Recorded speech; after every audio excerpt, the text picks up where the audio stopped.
Welcome to day 36 of our 40 Days of Strangers on the Way. I'm excited to introduce you to another elderly person today, my favorite. His name is Royce, a loving cashier. Being loved first. We love because he first loved us. 1 John 4 verse 19.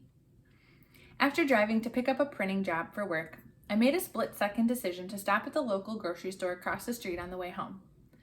Stocked with nuts, healthy juices, and crunchy cookies, I came to this particular store on special occasions. The day's special occasion was a difficult morning work meeting and a desire for a sweet treat.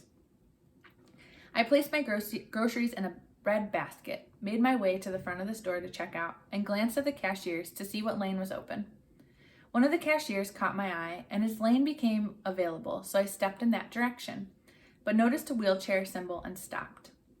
"Oh, sorry," I said to the cashier. "I didn't realize this was a lane for people who are handicapped." "Oh, no, it's okay," the cashier replied. "We have the sign because this lane has extra space, but everyone is welcome. Come on over." He began sliding my corn puffs and chocolate chip cookies through the checkout scanner. I noticed a silver metal necklace peeking out from his shirt and his name tag that said Royce.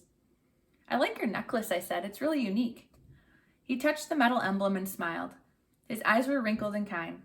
"My nephew made this for me," he said. "One day I met Walter Payton, an American football player who played 13 seasons with the Chicago Bears. And he noticed it too. I told him that I'd have my nephew make one for him too, and next time I saw him, I would give it to him." "Did you see him again?" I asked excitedly. "I did," he replied. "I saw it in a newspaper ad that he would be at a nearby store, so I went over and gave it to him. He was so happy." "Wow," I replied. "That's so cool that you followed up with him like that." "They call him Sweetness, you know, and he really is sweet," Royce replied. "Very kind." I asked if Royce's family lived nearby, and he explained that his wife had a stroke last year and was 95% better, but sometimes struggled mentally and emotionally. "I try to lift up her spirits," he said. "She lacks confidence in herself, so I tried to build her up." "How long have you been married?" I asked. 45 years, Royce replied. "I'm 81 years old."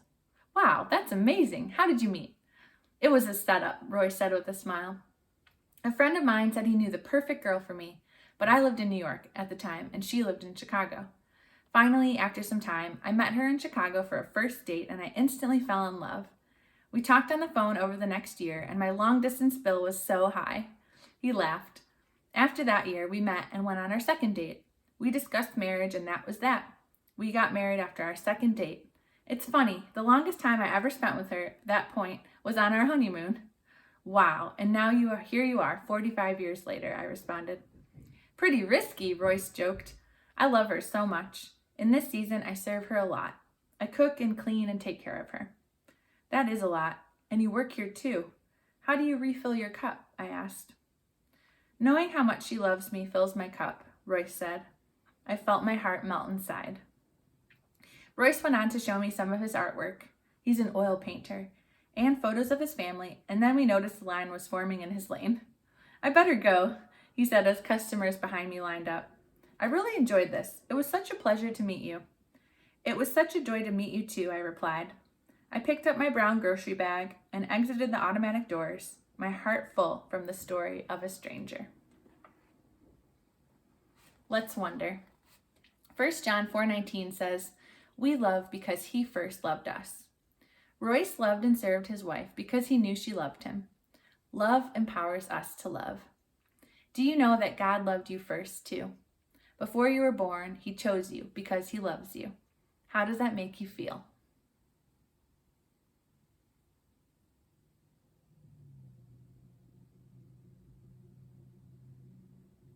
And then let's activate.